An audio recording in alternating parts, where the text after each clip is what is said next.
அன்றியும் ஒரே மனுஷனுடைய கீழ்ப்படியாமையினாலே அநேகர் பாவிகள் ஆக்கப்பட்டது போல ஒருவருடைய கீழ்ப்படிதலினாலே அநேகர் நீதிமான்களாக்கப்படுவார்கள். ஆமென். நாம் இந்த வசனத்துக்காக ஜெபிக்கலாம். ஸ்தோத்திரிக்கிறோம் ஆண்டவரே. ஏசப்பா, எங்களுக்காக இந்த நாளில் ஆண்டவரே நீர் தேர்ந்தெடுத்து கொடுத்ததான இந்த வசனத்துக்காக அப்பா உமக்கு நாங்கள் நன்றி சொல்லுகிறோம். இதை நாங்கள் உணர்ந்த பிள்ளைகளாக ஆண்டவரே இதற்கு கீழ்ப்படிந்து வாழ எங்களுக்கு கிருபை தருவீராக. அப்பா, எங்கள் மாம்சமோ எங்களுடைய பேச்சோ எங்களுடைய ஞானம் ஆண்டவரே இங்கே வெளிப்படாதபடிக்கு ஆண்டவரே பரிசுத்த ஆவியானவர் நீர் எங்களை மறைத்து ஆண்டவரே வந்திருக்கிற உங்களுடைய பிள்ளைகளுக்கு ஆண்டவரே உண்மை வெளிப்படுத்துவீராக. எங்களை மறைத்து நீர் பேசும்படியாக உம்மை ஸ்தோத்திரிக்கிறோம். உமக்கு நன்றி சொல்லுகிறோம். உடைய கரங்களில் ஒப்பு கொடுக்கிறோம் ஆண்டவரே. இயேசுவின் நாமத்தில் எங்களை ஒப்பு கொடுத்து செபிக்கிறோம் எங்கள் ஜீவனுள்ள நல்ல பிதாவே. ஆமென். ஆமென். இந்த வசனத்துல நாம் பார்க்கிறோம், ஒரு மனுஷனுடைய கீழ்ப்படியாமையினாலே அநேகர் என்ன ஆக்கப்பட்டாங்க? பாவிகள் ஆக்கப்பட்டாங்க. ஆனால் ஒருவருடைய கீழ்ப்படிதலினாலே அநேகர் நீதிமான்கள் ஆக்கப்பட்டார்கள்.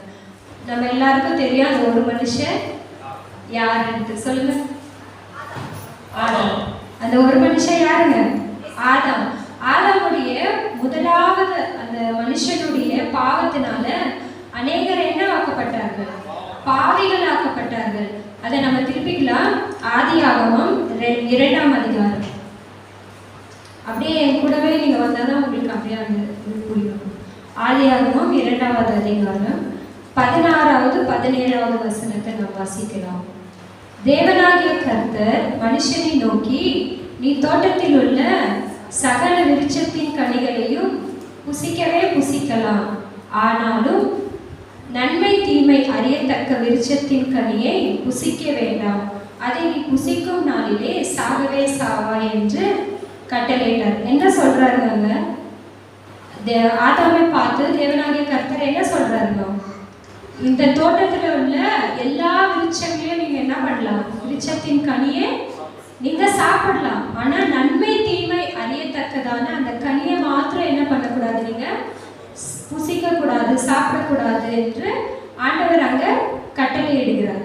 ஆனா அவங்க அதை மனசுல வச்சுக்கிறாங்க. ஆனா சர்ப்பம் அவர்களை வஞ்சிக்கும் பொழுது அவங்க என்ன பண்ணிடுறாங்க? அதை எடுத்து சாப்பிடுறாங்க. அங்க என்ன இருக்குதுன்னா ஆண்டவருடைய வார்த்தைக்கு அவங்க என்ன பண்றது இல்லைங்க, கீழ்ப்படுகிறது இல்லைங்க. 3ஆவது அதிகாரம் 6வது வசனத்தை நம்ம பார்க்கலாம். அப்பொழுது ஸ்ரீயானவர் அந்த விருட்சம் புசிப்புக்கு நல்லதும் பார்வைக்கு இன்பமும் புத்தியை தெரிவிக்கிறதற்கு இச்சிக்கப்படத்தக்க விருட்சமுமாய் இருக்கிறது என்று கண்டு அதிக்கனியை பறித்து புசித்து தன் புருஷனுக்கும் கொடுத்தால் அவனும் புசித்தார். ஆமென். இந்த இடத்துல நான் பார்க்கும் பொழுது ஆண்டவர் என்ன சொல்றாருங்க? புசிக்க வேண்டாம் சொல்றாரு. ஆனா அவங்க என்ன பண்றாங்க? அந்த சர்ப்பம் வஞ்சிக்கும் பொழுது அந்த சாத்தானுடைய வார்த்தைக்கு அவர்கள் கீழ்ப்படுகிறாங்க. ஆண்டவருடைய வார்த்தையை அவங்க இருதயத்துல வைக்கிறாங்க, விட்டுட்டாங்க. ஆண்டவருடைய வார்த்தையை நிராகரிச்சுட்டு சாத்தானுடைய வார்த்தையை அவங்க என்ன பண்றாங்க? ஏற்றுக்கொள்றாங்க. ஏற்றுக்கொண்டு அந்த இடத்துல அந்த கனியை புசிக்கும் பொழுது அவர்களுக்கு அப்ப ஆண்டவர் கேட்கிறாரு, இந்த கனியை நீங்க புசித்தீர்களா என்று சொல்லி. அப்ப அங்க என்ன நடக்குது அப்படின்னாக்கா, ஸ்ரீயானவர் என்ன சொல்றாங்க? என்ன சர்வதா வஞ்சித்ததுன்னு சொல்றாங்க. ஆனா ஆதாம் என்ன சொல்றாரு? நீ கொடுத்ததான ஸ்ரீ தான் எனக்கு இதை புசிக்க கூடாது. ஒருத்தர் மேல ஒருத்தர் அவங்க பழிய போடுறாங்களே தவிர தாங்கள் செஞ்ச பாவத்தை அவங்க ஏற்றுக்கொண்டு ஆண்டவரிடத்துல மனம் திருந்தி அவங்க மன்னிப்பு கேட்க என்னவா இல்லைங்க, தயாரே இல்லை. நீங்க கொடுத்ததானே ஸ்ரீ தானே எனக்கு கொடுத்தாங்க, நான் வாங்கி புசிச்சேன் அப்படின்ட்டு ஆதாம் சொல்றாரு. அந்த கீழ்ப்படியாமை நிமித்தம் சர்ப்பத்துக்கும் சாபமாய் மாறுகிறது, ஸ்ரீயானவளுக்கும் சாபமாய் மாறுகிறது. அதே 3வது அதிகாரம் 17வது வசனத்தை நாம் பார்க்கும் பொழுது, பின்பு அவர் ஆதாமை நோக்கி, நீ உன் மனைவியின் வார்த்தையை செவி கொடுத்து புசிக்க வேண்டாம் என்று நான் உனக்கு விளக்கின விருட்சத்தின் கனியை புசித்தபடியினாலே பூமி உன் நிமித்தம் சபிக்கப்பட்டிருக்கும். நீ உயிரோடு இருக்கும் நாளெல்லாம் வருத்தத்தோட அதன் பலனை புசிப்பார். பூமி யார் நிமித்தம் அன்று சபிக்கப்பட்டது என்று சொன்னால், அந்த ஆதாமின் நிமித்தம், அவனுடைய கீழ்ப்படியாமை நிமித்தம் அந்த பூமியானது முழுவதுமாக என்ன ஆகுறதுன்னா சாபத்துக்குள்ளாக போகிறது. அந்த ஒருவருடைய சாபம், அந்த ஒருவருடைய கீழ்ப்படியாமை நிமித்தம் பூமி என்ன ஆகுறதுங்களா சாபமாய் மாறுகிறது. அந்த சாபத்தை மாற்றத்தான் ஆண்டவராகிய இயேசு கிறிஸ்து பூமிக்கு வருகிறார். அதே போல ஆதியாகமம் 19வது அதிகாரத்தை நாம் எடுத்துக்கொள்ளலாம். அங்க ஒரு தாயா இருக்கிறவங்க, அவங்க கீழ்ப்படியாமை போறது நிமித்தம் அந்த சந்ததியே பாதிக்கப்படுது. நம்ம நினைக்கலாம், சர்ச் சின்ன விஷயத்தால அவர் செய்ய சொன்னாரு, நான் செய்யாம போயிட்டேன், அது போக சரியா போயிடும் அப்படின்னு சொல்லிட்டு நம்ம அதை நம்ம என்ன பண்ணலாமா சாதாரணமா எடுத்துக்கலாம். ஆனா இங்க ஒரே ஒரு கீழ்ப்படியாமை நிமித்தம் அந்த சந்ததி எப்படி சாபத்துக்குள்ளாக போகிறது என்று நாம் இதுல பார்க்கலாம். ஆதியாகமம் 19வது அதிகாரம் 13வது வசனத்துல நாம் பார்க்கும் பொழுது, நாங்கள் இந்த ஸ்தலத்தை அழிக்க போகிறோம், இவர்கள் கூக்குரல் கர்த்தருடைய சமூகத்தில் பெரிதா இருக்கிறது, இதை அழிக்க கர்த்தர் எங்களை அனுப்பினார்கள் என்று தூதர்கள் சொல்லுகிறார்கள். அது எந்த பட்டணம் என்று சொன்னால், எந்த பட்டணம்? சோதம் கொமரா பட்டணம். லோத்து அங்க குடியிருக்கிறார். சோதம் கொமரா பட்டணத்தை அந்த பட்டணத்தில் அக்கிரமம் மிகுதியா இருக்கிறதுனால ஆண்டவர் என்ன சொல்றாருமா, அந்த சோதம் கொமரா பட்டணத்தை நான் என்ன பண்ண போறேன், அழிக்க போகிறேன். அதனால ஆபிரகாம் ஆண்டவருக்கு பிரியமாய் நடந்தது நிமித்தம் லோத்தின் குடும்பத்தை ஆண்டவர் என்ன பண்றாரு, அங்க காப்பாற்றப்படுகிறார். அந்த லோத்தின் குடும்பத்தை காப்பாற்றுவதற்காக 2 தூதர்களை ஆண்டவர் அந்த பட்டணத்துக்கு அனுப்புகிறார். அப்போ 17வது வசனத்தை நாம் வாசிக்கலாம். அவர்களை வெளியே கொண்டு போய் விட்ட பின்பு, உன் ஜீவன் தப்ப ஓடிப்போ, பின்னிட்டு பாராதே, இந்த சமபூமியில் எங்கும் நில்லாதே, நீ அழியாத படிக்கு மழைக்கு ஓடிப்போ என்றார். அப்பொழுது லோத்துவையும் அவருக்கு மனைவி பிள்ளைகள் எல்லாரையும் என்ன சொல்றாங்க, அந்த தூதருங்க அவங்க தாமதப்படுத்திக்கிட்டே இருக்கிறாங்க, சீக்கிரம் வாங்க கூப்பிட்டுட்டே இருக்கிறாங்க. இவங்க என்ன பண்றாங்க, நான் இவங்களை கூப்பிடணும், அவங்கள கூப்பிடணும், மருமக பிள்ளைகளை கூப்பிடணும் அப்படின்னு சொல்லிட்டு அந்த தாமதப்படுத்தும் பொழுது அவங்க என்ன பண்றாங்க, கையை பிடிச்சு எடுத்துட்டு அந்த பட்டணத்துக்கு வெளியே விட்டுறாங்க. நீங்க என்ன பண்ணுங்க, உங்க ஜீவன் தப்பிக்கொள்ள நீங்க என்ன பண்ணிடுங்க, மலைக்கு ஓடி போங்கன்னு சொல்றாரு. அங்கேயும் லோத்து என்ன பண்றாரு, எனக்கு வயதா இருக்கிறது, நான் மலை மேலே ஏற முடியாது, நான் என்ன பண்றேன், இந்த பட்டணத்துக்கு நான் போயிடுறேன் அப்படின்னு சொல்றாரு. அதுக்கும் அவங்க ஒத்துக்கிறாங்க, சரி நீங்க போகலாம், பரவாயில்ல, நீங்க என்ன பண்ணுங்க, உங்க ஜீவன் தப்பிக்கொள்ள பின்னிட்டு பாராதே என்று சொல்லி ஒரே ஒரு கட்டில தான் அவங்க கொடுக்குறாங்க. நீங்க என்ன பண்ணுங்க, இங்கேருந்து நீங்க விரும்புகிற பட்டணத்துக்கே நீங்க போங்க, பரவாயில்ல, ஆனாலும் நீங்க என்ன பண்ணக்கூடாதுன்னா திரும்பி பார்க்கக்கூடாது. இந்த பட்டணம் அழிய போகிறது, நீங்க என்ன பண்ணக்கூடாது, திரும்பி பார்க்கக்கூடாது என்று சொல்லி அவர்களை அனுப்பி விடுறாங்க. ஆனா அவங்க போற வழியில அந்த பட்டணத்து மேல அழிவு உண்டாகுது, நெருப்பு மழை அந்த பட்டணமே அழிந்து கொண்டு இருக்கிறது. அப்ப என்ன நடக்குதுன்னா, அதே அதிகாரத்துல 26வது வசனத்தை நாம் வாசிக்கலாம். அவன் மனைவியோ பின்னிட்டு பார்த்து உப்பு தூணானார். பின்னிட்டு பார்க்காத ஆண்டவர் அங்க ஒரு கட்டையை வைக்கிறார். ஆனா அவங்க மனைவி என்ன பண்றாங்க, திரும்பி பார்த்துடுறாங்க. திரும்பி பார்த்த உடனே அவங்க என்ன ஆகுறாங்க அப்படின்னாக்கா, அவங்க எந்த இடத்துல திரும்பி பார்த்தார்களோ அதே இடத்துல அவங்க என்ன ஆயிட்டாங்க, உப்பு தூணாய் மாறிட்டாங்க. அப்புறமா அவங்க அங்கேயே உப்பு தூணாய் மாறிடுறாங்க. அவங்க தகப்பனும் அந்த பிள்ளைகளும் ஓடி போறாங்க. அதன் விளைவு என்ன ஆகுறது அப்படின்னாக்கா, 37வது வசனம் 38வது வசனத்துல பார்த்தா மோவாப் என்ற ஒரு சந்ததியும் அம்மோன் என்ற ஒரு சந்ததியும் அங்க உருவாகிறது.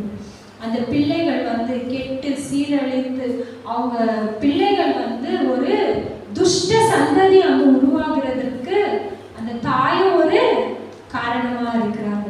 நம்ம நினைக்கலாம் ஒரு சின்ன காரியத்தானே அப்படின்னு சொல்லிட்டு நம்ம செய்கிறதான ஒரு சிறிய தவறு அது என்னவா ஆயிடுது அப்படின்னாக்கா நம்மளுடைய சந்ததியை அது பாதிக்கிறதா இருக்குது. நாம செய்யற தவறு நம்மளோட முடிந்து போறது இல்லைங்க. அந்த தவறு என்ன ஆகுதுனாக்கா நம்மளுடைய பிள்ளைகளை பாதிக்கிறது, நம்மளுடைய சந்ததியை அது பாதிக்கிறதா இருக்கிறது. அடுத்ததாக நம்ம பார்க்கும் பொழுது நான் ஒரு வசனம் சொல்றேங்க, அது யாரு எல்லாரும் ரொம்ப சீரியஸா உட்காந்து இருக்குது, அதனால நான் ஒரு வசனம் சொல்றேன். அது யாருக்கு சொன்னது அப்படின்னு சொல்லிட்டு நீங்க சொல்லணும். பலியை பார்க்கிலும் கீழ்ப்படிதலும் ஆட்டுக்கடாக்களை நினைத்தை பார்க்கிலும் செவி கொடுத்தலும் உத்தமம். அது யாருக்கு சொன்னாங்க சொல்லுங்க. எல்லாருக்கும் தெரிஞ்ச ஒரு பகுதின்னு தான் நான் நினைக்கிறேன். பலியை பார்க்கிலும் கீழ்ப்படிதல் ரொம்ப முக்கியம் அப்படின்னு சொல்லிட்டு ஒருத்தருக்கு ஒருத்தர் சொல்றாரு. யாருக்கு யார் சொல்றதுங்க?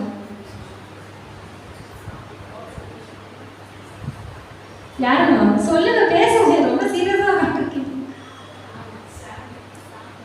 கரெக்ட். சாமுவேல் யாருக்கு சொல்றாருமா? சவுலுக்கு சொல்றாரு. Very good.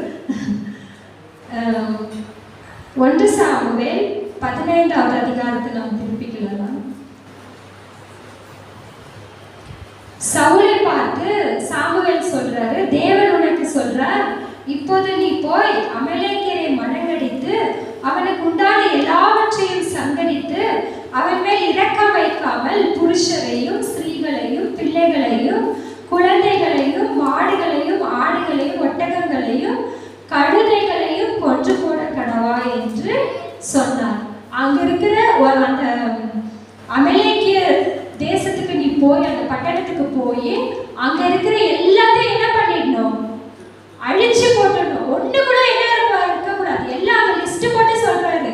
ஒண்ணு கூட அங்க என்னவா இருக்கக்கூடாது, மீதியா நீ விடக்கூடாது, எல்லாத்தையும் அழிச்சிட்டு வரணும் அப்படின்னு சொல்லிட்டு சவுலுக்கு சொல்றாரு.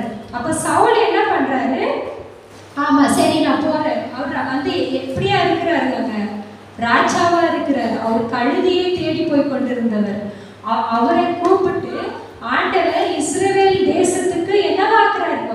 ராஜாவா ஆக்குறாரு. இஸ்ரவேல் தேசத்துல அந்த நாட்களிலே ராஜாக்கள் இருந்ததே இல்லை. ஆனா முதல் முறையா ஒரு ராஜா உருவானார் என்று சொன்னால் அது யார் என்று சொன்னா சவுல் தான்.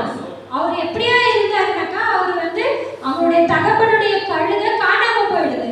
அந்த காணாம போன கழுதையை அவர் தேடிக்கொண்டு போயிருக்கிற வழியில சாமுவேல் அவரை பார்த்து அவர் அபிஷேகம் பண்ணி அவர் இஸ்ரவேலுக்கு ராஜாவா மாத்தினார். எவ்வளவு பெரிய பொறுப்பு அவருக்கு கொடுக்கப்பட்டிருக்கிறது. அவர் சொல்றாரு, இந்த தேசத்துக்கு போய் அமலேக்கியர்களை அழித்து அந்த இருக்கிற எல்லாவற்றையும் அழிச்சிட்டு வந்துருங்க அப்படின்னு சொல்றாரு.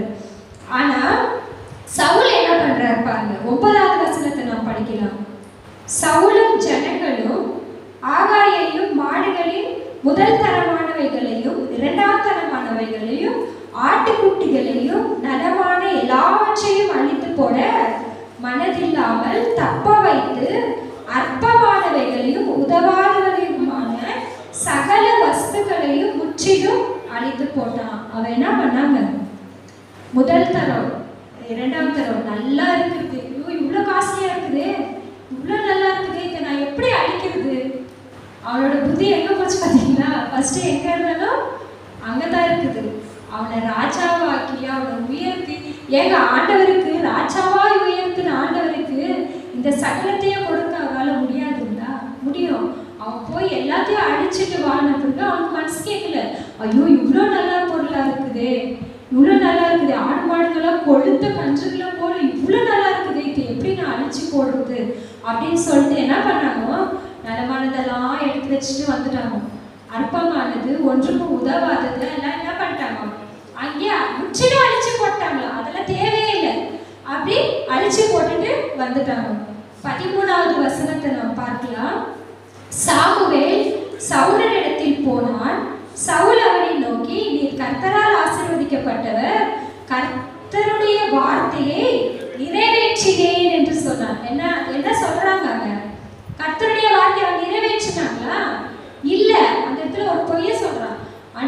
சாமுவேல் வரும் பொழுது, வாங்க வாங்க கர்த்தரால் ஆசீர்வதிக்கப்பட்டவங்களே வாங்க, நான் இன்றைக்கு என்ன பண்ணேன், கர்த்தருடைய வார்த்தையை நான் நிறைவேற்றிட்டேன் அப்படின்னு சொல்றாரு.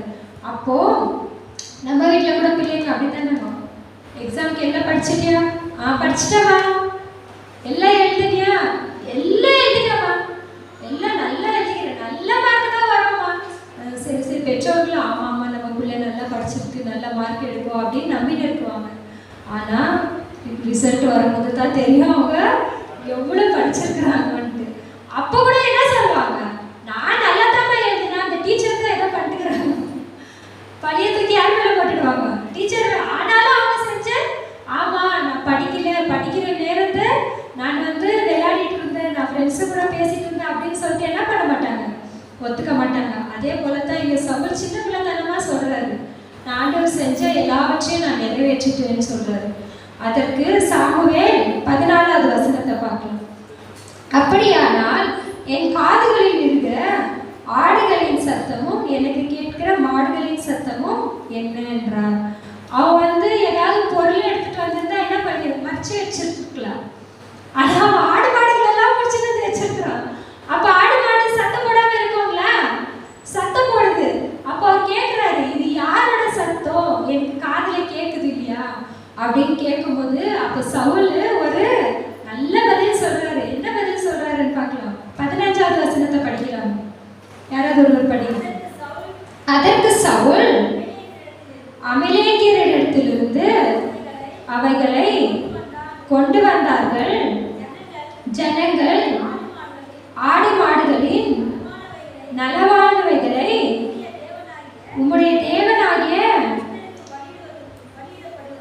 கர்த்தருக்கு பலியிடும்படிக்கு தப்ப வைத்தார்கள். மற்றவைகளை முற்றிலும் அழித்து போட்டோம் என்றார்கள். நான் இல்லை, இந்த ஜனங்க என்ன பண்ணாங்கன்னா, ஆடு மாடுகள்ல நலமானவைகளை யாருக்கு பலி செலுத்த எடுத்துட்டு வந்தாங்களா? கர்த்தருக்கு பலி செலுத்த எடுத்துட்டு வந்தாங்களா? கர்த்தர் என்ன சொன்னாரு, எல்லாத்தையும் அழிச்சு போட்டுட்டு வாங்கன்னு.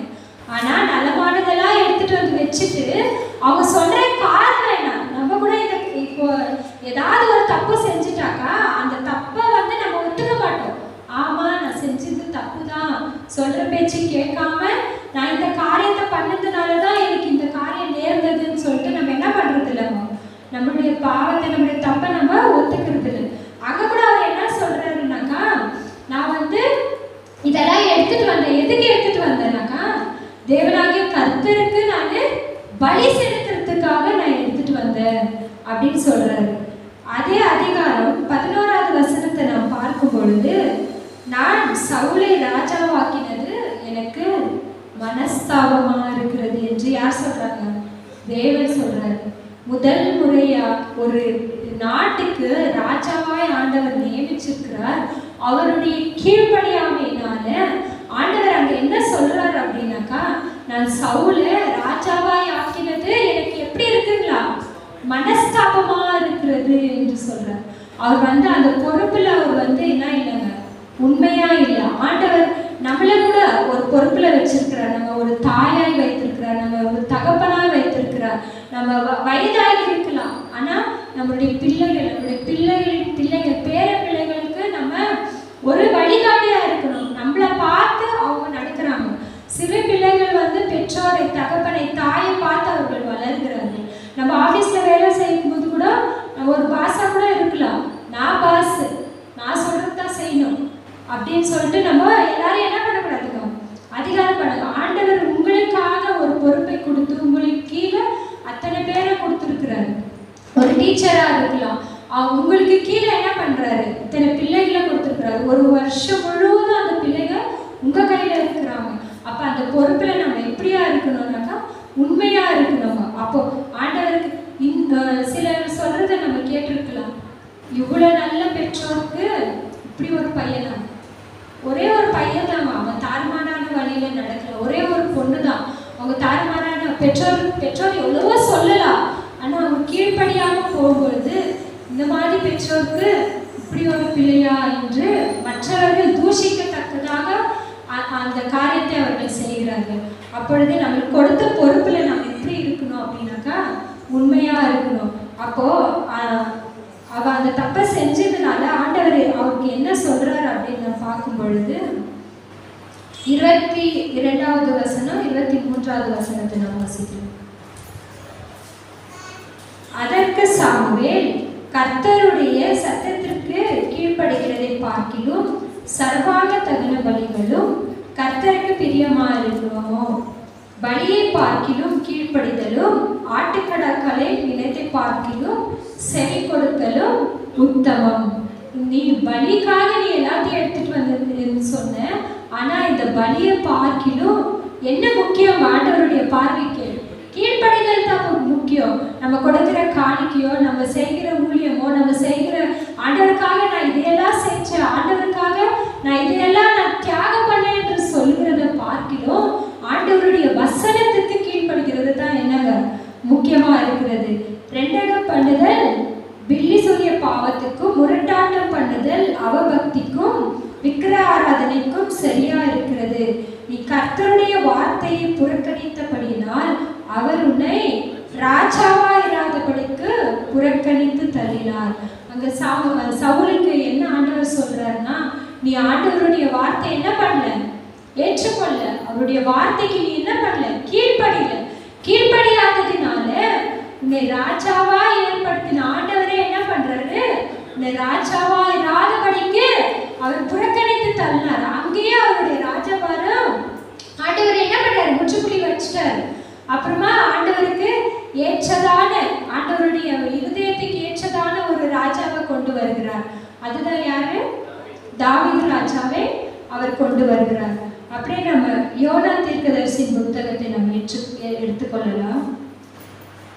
யோனாவின் அந்த கதை எல்லாருக்கும் தெரியும். எல்லாம் நம்ம சண்டே கிளாஸ்ல இருந்து கேட்டுட்டு வரோம் இல்லைங்களா. யோனா என்ன பண்ணாரு, அவருக்கு என்னெல்லாம் ஆச்சு அப்படின்ட்டு நம்ம கேட்டுட்டு வரோம். இதை நம்ம பார்க்கும் பொழுது யோனாவை ஆண்டவர் அழைக்கிறார். யோனா 1 அதிகாரம் 3வது வசனத்தை பார்க்கும் பொழுது 2வது வசனத்தை பார்க்கலாம். நீ எழுந்து மகாநகரமாகிய நினைவுக்கு போய் அதற்கு விரோதமாக பிரசங்கி, அவர்களுடைய அக்கிரமம் என் சமூகத்தில் எட்டினது என்றார். அவர் என்ன சொல்றாரு யோனாக்கு அப்படின்னா, நீ போய் எந்த பட்டணத்துக்கு, நினைவே பட்டணத்திற்கு நீ போய் அதற்கு எதிராக நீ விரோதமா நீ என்ன பண்ணணும், போதிக்கணும். ஏன்னா அவர்கள் அக்கிரமம் செய்து அவருடைய அக்கிரமம் என் சமூகத்துல எட்டினது. அப்போ அவங்க எவ்வளவு அக்கிரமம் செஞ்சு எவ்வளவு துஷ்டர்களா இருந்திருக்கிறாங்க. அவர்களை ஆண்டவர் சொல்றாரு, நீ போய் அந்த பட்டணத்துக்கு விரோதமா பிரசங்கிக்கணும், அவ்வளவுதான் சொல்றாரு. அப்போ அவர் என்ன பண்றாரு, அப்பொழுது யோனா கர்த்தருடைய சமூகத்தில் நின்று விலகி தர்ஷீசுக்கு ஓடி போனான். அவன் என்ன பண்றான், ஆண்டவர் சொல்றாரு நினைவுக்கு போன்னு சொல்லிட்டு அவர் என்ன பண்றாரு, ஆண்டவருடைய சமூகத்தை விட்டு விலகிடுறான். ஐயோ, அந்த பட்டணத்துல இருக்கிறவங்க எல்லாம் துஷ்ட ஜனங்க, நான் போய் அவர்களுக்கு விரோதமா பிரசங்கிச்சா அவங்க என்ன பண்ணிடுவாங்க, என்னை கொஞ்சம் போட்டுடுவாங்க. அதோட நான் அந்த பட்டணத்துக்கு போகாம வேற பட்டணத்துக்கு போயிடுறேன் அப்படின்னு சொல்லிட்டு தர்ஷிக்கு ஓடி போறான். அங்க போய் என்ன பண்றான், ஒரு படகுல ஏறுறான். அங்க போயிட்டு நிம்மதியா தூங்கிட்டு இருக்கிறா படகுல. அங்க என்ன ஆகுது அப்படின்னா, கடல்ல பெருங்காற்று வீசுது. கடல் கவிழ்ந்து போற அளவுக்கு அந்த பெருங்காற்று வீசி அப்ப அங்க இருக்கிற ஜனங்கள் எல்லாம் தவிக்கிறாங்க. தவிக்கும் பொழுது அப்பா அவன் உணர்றான், ஆமா நான் ஆண்டவருக்கு விரோதமா காரியத்தை செஞ்சுட்டு ஆண்டவர் சொன்ன வார்த்தைக்கு நான் கீழ்ப்படியாம இந்த படகுல நான் ஏறி இருக்கிறேன், அதனாலதான் இந்த கடல் கொந்தளிப்பு வந்துருக்குதுன்னு சொல்லிட்டு அவர் என்ன பண்றாரு, என்னை தூக்கி என்ன பண்ணுங்க, கடல்ல போட்டுடுங்க, என்னாலதான் உங்களுக்கு எல்லாம் ஆபத்து வந்துட்டு இருக்குது, அதனால என்ன பண்ணுங்க, எனக்கு தூக்கி நீங்க கடல்ல போட்டுடுங்கன்னு சொல்றாரு. அப்போ 1வது அதிகாரம் 15வது வசனத்தை நாம் பார்க்கும் பொழுது, யோனாவை எடுத்து சமுத்திரத்திலே போட்டு விட்டார்கள், சமுத்திரம் தன் மும்முரத்தை விட்டு அமர்ந்தது. அப்போ யோனாவை தூக்கி சமுத்திரத்துல போட்ட பிறகு சமுத்திரம் என்ன ஆயிடுச்சு, அமைதியா ஆயிடுச்சு. யோனாவை விழுங்கும் இருக்கும்படி அங்க ஒரு பெரிய மீனை கர்த்தர் ஆயத்தம் பண்ணி வச்சிருந்தாரு. அப்போ கர்த்தர் ஏற்கனவே யோனாவை தூக்கி இங்க போடுவாங்க, அதை விழுகிறதுக்காக ஒரு மீனை என்ன பண்ணி வச்சிருக்கிறாரு, ஆயத்தப்படுத்தி வச்சிருக்கிறாரு.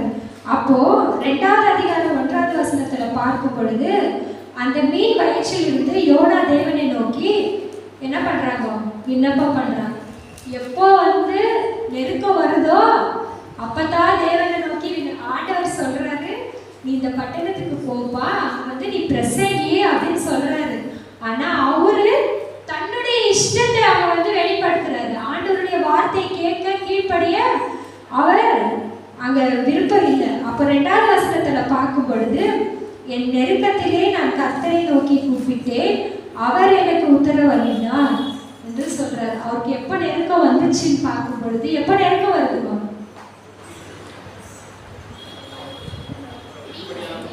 கீழ்ப்படியாம போய் மீன் வயிற்றுக்குள்ள இருக்கும் போதுதான் அவர் திருந்துறாரு. அந்த சில நேரத்துல நம்மளுக்கு சில நெருக்கம் வருது அப்படின்னாக்கா நம்ம புரிஞ்சுக்கணும், நம்ம எங்கேயோ ஆண்டவருடைய வழியை விட்டு மாறி வேற பக்கம் போயின்னு இருக்கிறோம். அதுக்கு தான் நம்மளுக்கு ஆண்டவர் இந்த நெருக்கத்தை அனுமதிச்சிருக்கிறார். அப்ப நம்மளே நம்ம என்ன பண்ணணும், சோதித்து அறிந்து நம்ம ஆராய்ஞ்சு நம்ம கரெக்டான வழியில நம்ம போயிடணும். போகும்பொழுது ஆண்டவர் அதற்காக பெரிய ஆசீர்வாதத்தை வச்சிருக்கிறார். அங்க போய் நினைவு பட்டணத்திற்கு போதிக்கும் பொழுது அந்த ஜனங்கள் எல்லாம் என்ன செய்யறாங்க, மனம் திரும்புறாங்க. பாருங்க, ஒரு ஊழியக்காரரான யோனாவே அவங்க கீழ்ப்படியாம போறாரு. ஆனா அந்த துஷ்ட ஜனங்க, அந்த கீழ்ப்படியாத ஜனங்க அவங்களுக்கு போதிக்கும் பொழுது அவங்க என்ன ஆகுறாங்க அப்படின்னாக்கா, அங்க மனம் திரும்புறாங்க. மனம் திருந்தி உபவாசம் பண்ணி அவங்க ரெட்டுடுத்தி ஆண்டவரிடத்துல மனம் வருந்தி அவங்க மன்னிப்பு கேட்டு ஆண்டவரிடத்துல ஜெபம் பண்ணும் பொழுது 3வது அதிகாரம் 10வது வசனத்தை நாம் பார்க்கலாம். அவர்கள் தங்கள் பொல்லாத வழிகளை விட்டு திரும்பினார்கள் என்று தேவன் அவர்களுடைய கிரியைகளை பார்த்து தாம் அவர்களுக்கு செய்வேன் என்று சொல்லி இருந்த தீங்கை குறித்து மனஸ்தாபப்பட்டு அதை செய்யாதிருந்தார். அவருடைய கிரியைகள் அங்க மாறி போச்சு பாருங்க. அவர்கள் அவருடைய அக்கிரமம் பரலோகத்துக்கு எட்டினது, அதனால அந்த பட்டணத்தை நான் அழிக்க போறேன்ட்டு ஆண்டவர் சொல்றாரு. ஆனா அவருடைய கிரியைகளை பார்க்கிறார். அவர்கள் என்ன ஆயிருக்கிறாங்க அப்படின்னாக்கா, அவர்கள் அந்த இடத்துல மனம் திருந்திருக்கிறாங்க. மனம் திருந்தி ஆண்டவருடைய பாதத்துல அமர்ந்து அவர்கள் ஜெபிக்கும் பொழுது ஆண்டவர் என்ன பண்றாருங்க, மனஸ்தாபப்படுகிறார். மனஸ்தாபப்பட்டு அவர்களுக்கு செய்ய வேண்டிய தீங்கை அவர் செய்யாமலே போகிறார். நாம கூட சில நேரத்துல ஆண்டவருக்கு கீழ்ப்படியாம ஆண்டவருடைய வார்த்தையை கேட்காம நம்ம போகும் பொழுது அநேக பாடுகள் நமக்கு ஏற்படும். ஆனா நம்ம மனஸ்தாபப்பட்டு ஆண்டவருடைய வரும் பொழுது ஆண்டவர் நமக்கு செய்ய வேண்டிய தீமையே அவர் செய்யாமல் தப்பிக்க அவர் வல்லவராக இருக்கிறார். ஆபிரகாமை தேவன் அழைக்கும் பொழுது ஆபிரகாம் தன்னுடைய இனத்தாரை தன்னுடைய எல்லாவற்றையும் விட்டு ஆதியாகமம் 12வது அதிகாரத்துல ஆண்டவர் ஆபிரகாமை அழைக்கிறார். நீ உன்னுடைய கர்த்தர் ஆபிரகாமை நோக்கி, நீ உன் தேசத்தையும் உன் இனத்தையும் உன் தகப்பன் வீட்டையும் விட்டு புறப்பட்டு நான் உனக்கு காண்பிக்கும் தேசத்துக்கு போன்னு சொல்றாரு.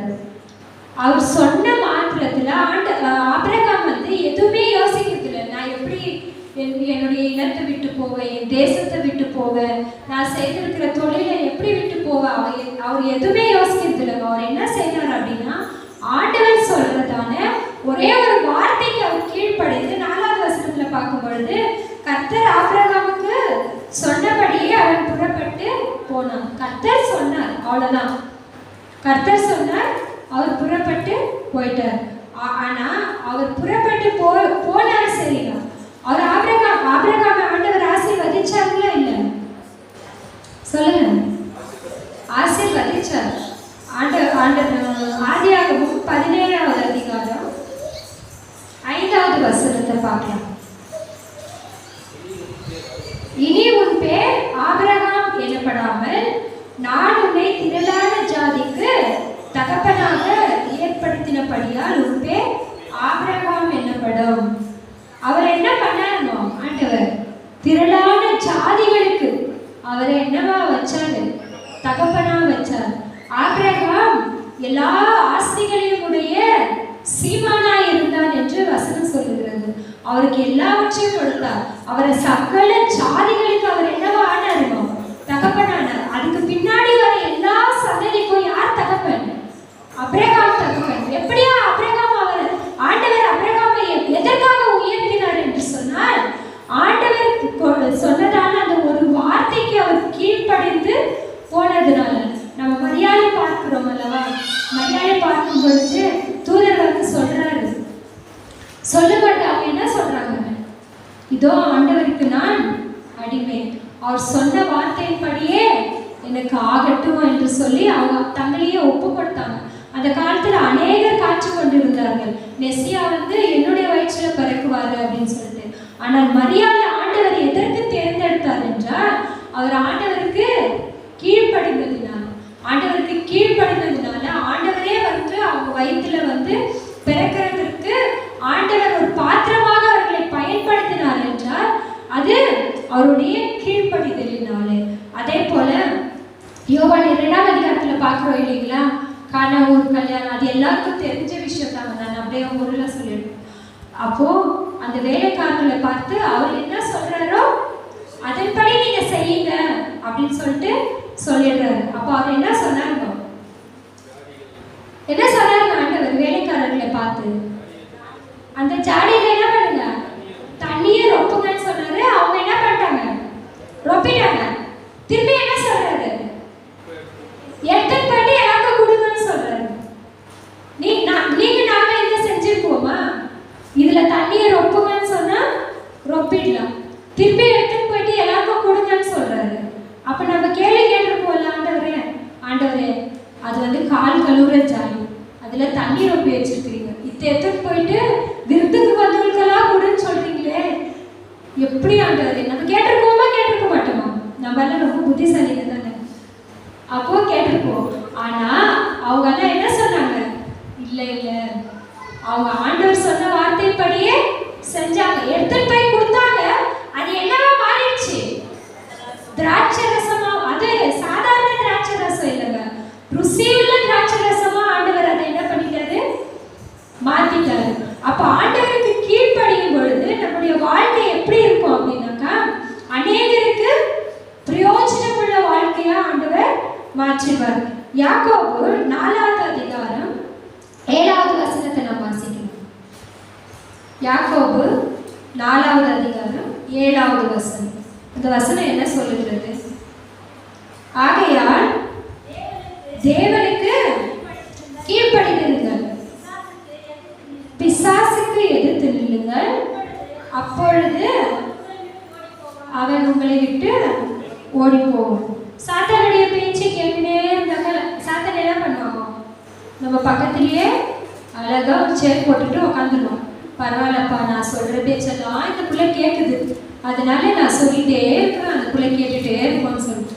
ஆனா வசனம் என்ன சொல்லுது? தேவனுக்கு கீழ்ப்படிந்திருங்கள், பிசாசுக்கு என்ன பண்ணாங்களாம்? எதிர்த்து நிற்கணுங்களாம். இப்ப இருக்கிற நம்ம பிள்ளைகள் எல்லாம் என்ன பண்றாங்க? பிசாசுக்கு தான் கீழ்ப்படுகிறாங்க. தேவனுக்கு என்ன பண்றாங்க? எதிர்த்து நிற்கிறாங்க. அம்மா அப்பா சொன்னா அம்மா அப்பாவுக்கு என்ன பண்றாங்க? எதிர்த்து நிற்கிறாங்க. சும்மா உனக்கு ஒன்றும் தெரியாது, நீ சும்மா இப்படி கத்தினே எப்போ பாரு கத்துற வேலை தான், எப்போ பாரு திட்டுற வேலை தான் அப்படின்னு சொல்லிட்டு என்ன பண்றாங்க? அம்மா அப்பாவுக்கே சொல்லிடுறாங்க, நிச்சுமா அப்படின்னு சொல்லிட்டு அவங்களே அடிக்கிறாங்க. இப்போ இவங்க என்ன ஆயிட்டாங்க? அதி புத்திசாலி இல்லைங்களா? எனக்கு எல்லாம் தெரியும், நான் படிச்சிருக்கிறேன், நான் வேலைக்கு போறேன், நான் சம்பாதிக்கிறேன், நான் என் காலில் நிற்கிறேன், நான் யாருக்கு அடங்கணும் வந்துடுறாங்க. அந்த லெவலுக்கு வந்த உடனே யாருக்கும் என்ன பண்றது இல்லை, கீழ்ப்படுறது. தனக்கு சொந்தமான வழியில, தனக்கு இஷ்டமான வழியில நடக்கிறாங்க. அப்பா அம்மா சொல்லுவாங்க, வேண்டாம் அந்த பிள்ளை கூட சேராத, அவங்க கூட பழகாத, அவங்க வந்து நல்லவங்க கிடையாது அப்படின்னு சொல்லிட்டு அம்மா அப்பா பொறுமையா சொல்லுவாங்க. ஆனா ஐயோ இந்த அம்மாக்கு என்ன தெரியும், என் ஃப்ரெண்டு மாதிரி வருமா? என் ஃப்ரெண்டு வந்து எனக்கு என்ன நல்லா சொல்லி கொடுத்துருக்குறா தெரியுமா? எங்கள் வீட்டில் வந்து இப்படி தான் இருக்குவாங்க, அவங்க ஒன்றும் தெரியல. ஆனால் எங்கள் ஃப்ரெண்டு எனக்கு எவ்வளோ நல்ல புத்தி சொல்லித்தரா, எனக்கு எவ்வளோலாம் தெரிவிச்சிருக்கிறா அப்படின்னு சொல்லிட்டு நம்ம என்ன பண்ணுவோம்? ஃப்ரெண்டு சொல்கிறத கேட்குவோம், வெளியில் யாராவது ஏதாவது சொன்னாங்க அதை கேட்குவோம். ஆனால் வீட்டில் பெற்றோர்கள் சொல்கிறத நம்ம என்ன பண்ணுறதில்ல, கேட்குறதில்ல. அதை வந்து அப்படியே உதாசனப்படுத்தி விட்டுடுவோம். அநேக வாலிப பிள்ளைகளை நம்ம பார்க்கும் பொழுது அவங்களுக்கு சொல்லுவாங்க, நீங்கள் வந்து படிக்கிற வயசில் என்ன பண்ணணும், படிக்கணும். நீங்கள் அப்பா அம்மாவுக்கு கீழ்ப்படிஞ்சிருக்கிற வயசில் கீழ்ப்படிஞ்சிருக்கணும். ஆண்டவர் உங்களை உயர்த்துக்கிற ஒரு நாள் வரும். அந்த நாளில் ஆண்டவர் என்ன பண்ணுவாருங்க, உங்களை உயர்த்துவார். அதை நம்ம என்னவே பண்ணுறது இல்லைங்க, கேட்குறதே இல்லை. எபிரேயர் 6ஆம் அதிகாரம் 14-15 நம்ம பார்க்கும் பொழுது எடுத்துக்கலாம். எபிரேயர் 6ஆம் அதிகாரம்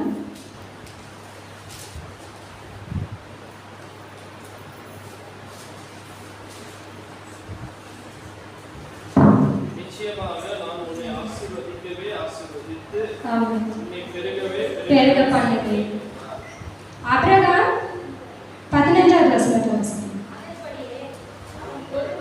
பொறுமையாய் காத்திருந்து ஆமென் வாக்குத்தத்தம் பண்ணப்பட்டது அவர் என்ன பண்ணாங்களா, பெற்றுக்கொண்டார். எப்படி பெற்றுக்கொண்டார் என்று சொன்னால், அவர் எப்படியா காத்திருந்தார்களா, பொறுமையோடு காத்திருந்தார். இந்த காலத்து பிள்ளைங்களுக்கு என்ன இல்லைன்னா பொறுமையே இல்லை. எல்லாம் இன்ஸ்டன்ட்டாக நடந்துடணும்.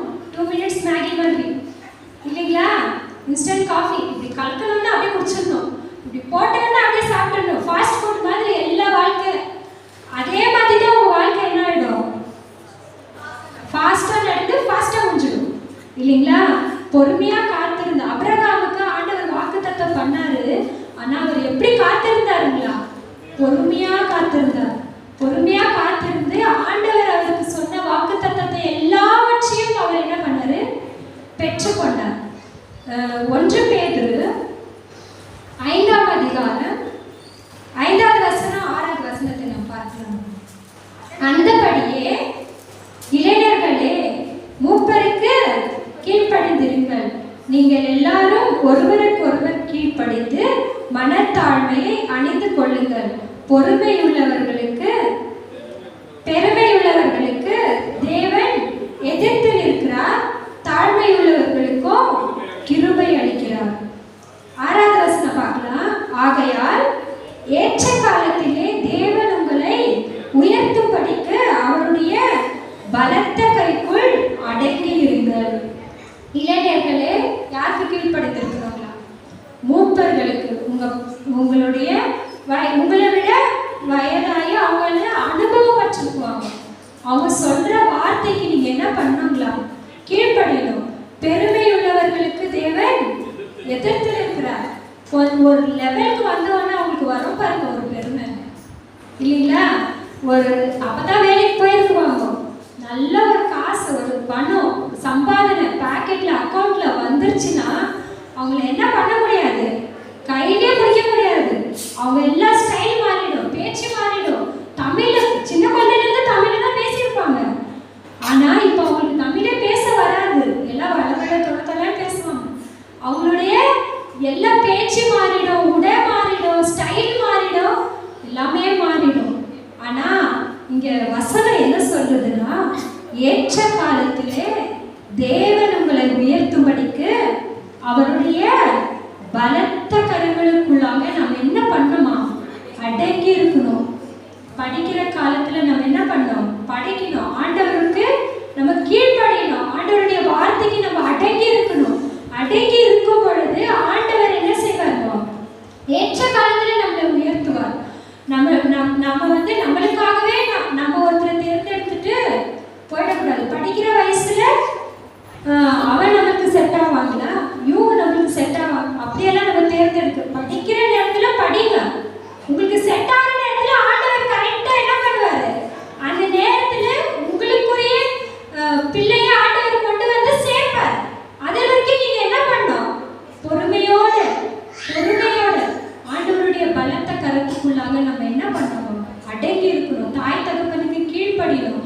அநேக பிள்ளைகள் அவங்க செய்ய வேண்டிய காரியங்களை விட்டு இந்த மாதிரி காரியங்களுக்கெல்லாம் கடந்து போகும் பொழுது அவங்களுடைய எதிர்காலத்தையே அவங்க தொலைச்சிட்டு வந்து நிற்பாங்க. எத்தனை பிள்ளைகளை நம்ம பார்க்கிறோம், எத்தனை வாலிப பிள்ளைகளை நம்ம பார்க்கிறோம், அவங்க எதிர்காலங்கள் கேள்விக்குறியா வருது. அப்போ பெற்றோர்கள் கதல், அப்போ நீங்க வந்து அவதான் என்ன காப்பாத்துவா, அவதான் என் வாழ்க்கை அப்படின்னு சொல்லிட்டு நம்ம கடந்து போயிடலாம். போயிட்டு உங்க வாழ்க்கையை தொலைச்சிட்டு மறுபடியும் யார்கிட்ட வந்து நிற்பீங்க தெரியுமா? உங்க பெற்றோர்கள் கிட்ட தான் வந்து நிற்பீங்க. அப்போ அவங்க சொல்லி கதறி அழுகிற ஒரே காரியம் என்ன தெரியுங்களா? நான் வந்து உனக்கு படிச்சு சொன்னேனே, நீ கேட்கலையே. அன்னைக்கு நீ என் பேச்சை கேட்டிருந்தா உனக்கு இந்த நிலைமை வந்திருக்குமா? எத்தனை பெற்றோர் சொல்லி நம்ம கேட்டிருக்கிறோம் இல்லைங்களா? எல்லாத்தையும் தொலைச்சிட்டு நம்ம வந்து கண்ணீரோடு நிற்கும் பொழுது அந்த பெற்றோர் தான் அவங்களுக்கு காலம் முழுசா அவங்களை பார்க்க வேண்டியது. அப்போ அந்த காலத்துல ஆண்டவருக்கு ஏற்றபடி நம்ம அவருடைய பேச்சை கேட்டு, பெற்றோர்கள் பேச்சை கேட்டு ஆண்டவருக்கு கீழ்ப்படிந்து, நம்மளுக்கு வயசானவங்க, நம் பெரியவர்கள், போதகர்கள், பாஸ்டர்கள் என்ன சொல்றாங்களோ அதுக்கு கீழ்ப்படிந்து நடக்கும் பொழுது நம்ம வாழ்க்கை, நம்முடைய எதிர்காலம், நம்முடைய சந்ததி எப்படிப்பட்டதா இருக்குமா? ஆசீர்வதிக்கப்பட்டதா இருக்கும். கொலோசியர் நம்ம எடுத்துக்கொள்ளலாம். கொலோசியர் 3வது அதிகாரம்.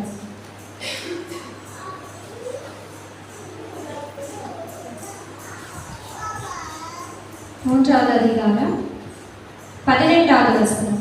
மனைவிகளே, கர்த்தருக்கு ஏற்றபடி உங்கள் புருஷருக்கு கீழ்ப்படிந்திருங்கள். இது வந்து மனைவிக்கு சொல்ற வார்த்தை. மனைவிகளே, கர்த்தருக்கு ஏற்றபடி யாருக்கு கீழ்ப்படினவங்க? உங்க புருஷருக்கு நீங்க கீழ்ப்படிந்திருங்க. அவங்க சொல்ற வார்த்தையை கேளுங்க, அவங்களுக்கு கீழ்ப்படிந்திருங்க. ஃபாஸ்டா வாசிக்கலாம். நீதிமொழிகள் 21வது அதிகாரம் 19வது வசனம். சண்டைக்காரியும் கோபக்காரியுமான ஸ்திரீயுடன் குடியிருப்பதை பார்க்கலாம், வனாந்திரத்தில் குடியிருப்பதே நலம். அப்போ மனைவிகள் சண்டைக்காரியும் கோபக்காரியும் இருந்தாக்கா புருஷர்கள் சொல்ற வார்த்தை என்ன? இந்த வீட்டில் குடியிருக்கிறத பார்க்கலாம், வனாந்திரத்தில் இருக்கிறதே நல்லது. வனாந்திரம் எப்படி இருக்கும்? அங்க நிக்க ஒரு நிலம் கூட இருக்காது, அப்படியே வெயில் சுடும், தண்ணி இருக்காது, வறண்ட ஒரு நிலம். அந்த நிலத்துல நிற்கிறது நலம். ஆனா எங்க இருக்க முடியாது? சண்டைக்காரியோட இருக்கவே முடியாது. இன்னொரு வசனம் சொல்றாரு, அதே நீதிமொழிகள் 25வது அதிகாரம் 24வது வசனம். சண்டைக்காரியோட ஒரு பெரிய வீட்டில குடியிருப்பதை பார்க்கிலும் வீட்டின் மேல் ஒரு மூலையில் தங்குவதே நலம். அப்போ ஒரு சண்டைக்காரியோட இருக்கிறத பார்க்கிலும் எங்க இருக்கிறது நல்லங்களா? ஒரு மூலையில. அவ்வளோ பெரிய வீட்டில் இருக்கிறத பார்க்கலாம், ஒரு மூலையில இருக்கிறது நல்லது. அப்போ ஒருத்தர் ஒரு சொல்லுவாங்க இல்லைங்களா, அவர் ஆஃபீஸு 5 மணிக்கே ஓவர் ஆயிடுது, 6 மணிக்கே முடிஞ்சிருது. ஆனால் அவர் வீட்டுக்கு வர்றது எத்தனை மணிக்கு? 10 மணி 11 மணி. எல்லாம் சாப்பிட்டு தூங்குற டைம்ல வந்து கடற்கடன் சாப்பிட்டு அப்படியே தூங்கிடுவார். ஏன்னாக்கா பேசுனா என்ன வரும்? சண்டை வரும். அதனால அவர் என்ன பண்ண மாட்டாரு? வரமாட்டாரு. அதே போல பிள்ளைகளை நாம் பார்க்கும் பொழுது அதே கொலோசியர் நம்ம எடுத்துக்கலாம். கொலோசியர் 3வது அதிகாரம்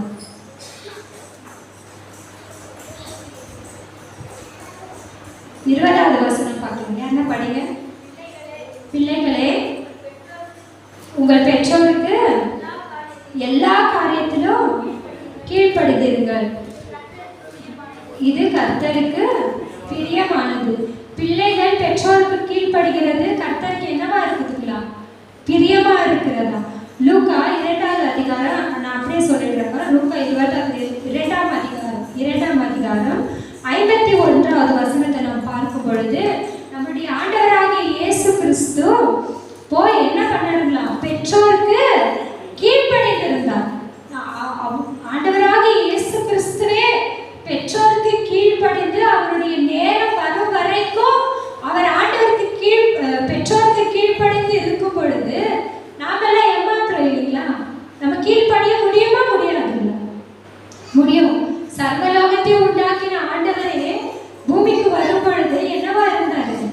பெற்றோருக்கு கீழ்ப்படிந்து அவர்களுக்கு உதவி செய்து அவரோடு கூட அவர் இருக்கும் பொழுது நாம ஆண்டவருக்கு கீழ்ப்படிந்து முடிகிற காரியமா முடியாத காரியமா? நான் உங்களுக்கு முடிகிற காரியத்தை சொல்லியிருக்கிறேன்னா இந்த முடியாத காரியத்தை ஐயோ கீழ்ப்படியுதா அது என்னால முடியவே முடியாது அப்படின்னு யாராவது சொல்ல முடியுங்களா? இல்ல, முடியதானே. அப்ப கீழ்ப்படிந்து இருக்கும் பொழுது உங்களுக்கு என்ன வரும் அப்படின்னாக்கா ஆண்டவருடைய ஆசீர்வாதம் வரும், பெற்றோர்களுடைய ஆசீர்வாதம் வரும், பெரியவர்களுடைய ஆசீர்வாதம் உங்கள் மேலும் உங்கள் சந்ததி மேலும் அது என்னவா இருக்குங்க? தங்கி இருக்கும். லாஸ்ட் ஒரு வசனத்தை நம்ம பார்க்கலாம். எபேசியர்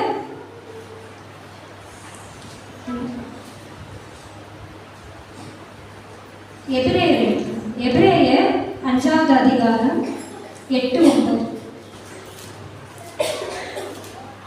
அவர் குமாரனாயிருந்தும் பட்ட பாடுகளினாலே கீழ்ப்படுதலை கற்றுக்கொண்டு தாம் பூரணரான பின்பு தமக்கு கீழ்ப்படிந்த யாவருக்கும் நித்திய ரட்சிப்பை அடைவதற்கு காரணரானார். அவர் குமாரனாய் இந்த உலகத்துக்கு வந்தார். ஆனால் பட்ட பாடுகளின் நிமித்தம் அவர் என்ன பண்ணாருங்களா? கீழ்ப்படுதலை கற்றுக்கொண்டார். பிதா அவரை பூமிக்கு எதுக்கு அனுப்புனாரு? நீ போய் இந்த பூமியில பாடுகள் பட்டு சிலுவையை சுமந்து சிலுவையில மறித்து இந்த ஜனங்களுக்கு ரட்சிப்பை கொண்டு வர வேண்டும். அன்றைக்கு அந்த முதல் ஆதாம் பாவம் செய்யும் பொழுதே ஆண்டவர் வாக்குத்தத்தம் செஞ்சுட்டார். உன் வீட்டுக்கும் அவனத்துக்கும் பகையை உண்டாக்குவேன், அவர் உன் குதிகாலை மிதிப்பார் அப்படின்னு சொல்லிட்டு அவர் ஒரு வாக்குத்தத்தத்தை கொடுத்தார். அந்த வாக்குத்தத்தம் நிறைவேறத்தக்கதாக மனுஷகுமாரனை இந்த பூமிக்கு அனுப்பினார். அவர் பிதாவின் வார்த்தைக்கு கீழ்ப்படிந்து இந்த உலகத்துல பிதா என்னென்ன சொன்னாரோ எல்லா காரியங்களிலும் அவர் கீழ்ப்படிந்திருந்ததினால அவர் என்ன ஆனார்களா? கீழ்ப்படிந்ததினால தம்மை பூரணரான பின்பு தமக்கு கீழ்ப்படுகிற அவருக்கு ஆண்டவராகிய இயேசு கிறிஸ்துவை விசுவாசிச்சு அவருக்கு யாரெல்லாம் கீழ்ப்படுகிறார்களோ அவர்களெல்லாம் ரட்சிப்புக்குள்ளாக நடத்த அவர் என்னவா இருக்கிறார்களோ வல்லவரா இருக்கிறார்.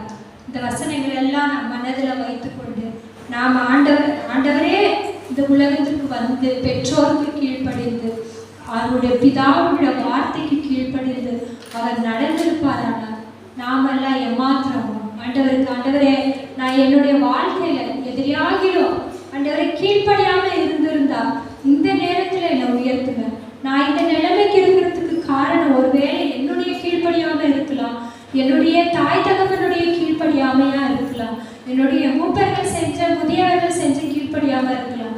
ஆனா நீங்க எங்களுக்காக பாடுபட்டு சிலுவையில அறையுண்டு எங்களுடைய பாவங்கள் எல்லாம் கழுவி இருக்கிறீங்க, எங்களுடைய சாபத்தை எல்லாம் நீங்க ஏற்றுக்கொண்டு இருக்கிறீங்க. ஆண்டவரே எங்களை ஒப்பு கொடுக்கிறோம், எங்க பிள்ளைகளை ஒப்பு கொடுக்கிறோம், எங்க சந்ததிகளை ஆண்டவரே உடைய கரத்துல நாங்கள் ஒப்பு கொடுக்கிறோம். எங்கள் மேலோ எங்கள் பிள்ளைகள் மேலோ அந்த கீழ்ப்படுதலின் ஆவியை நீங்க எங்களுக்கு தருவீராக, எங்கள் இருதயத்தை நீங்க தருவீராக என்று சொல்லி நாம ஒப்பு கொடுக்கலாம். ஆண்டவரே அப்பா எங்களுடைய கரத்தில் ஒப்பு கொடுக்கிறோம். ஆண்டவரே இந்த வசனத்தை கேட்டதால ஒவ்வொரு பிள்ளைகளும் ஆண்டவரே உடைய கரத்தில் ஒப்பு கொடுக்கிறோம். இந்த வசனங்கள் ஆண்டவரே அப்பா நீர் கொடுத்ததான வசனம் பரிசுத்த ஆவியானவர் நீர் ஒவ்வொரு இருதயங்களிலும் ஏவுவீராக. அவர்கள் ஆண்டவரே அப்பா உணர்ந்த பிள்ளைகளாக ஆண்டவரே எந்த விதத்துல ஆண்டவரே எந்த வழியில் அவர்கள் கீழ்ப்படியாம இருந்திருக்கிறார்கள் அவர்களுக்கு உணர்த்துவீராக.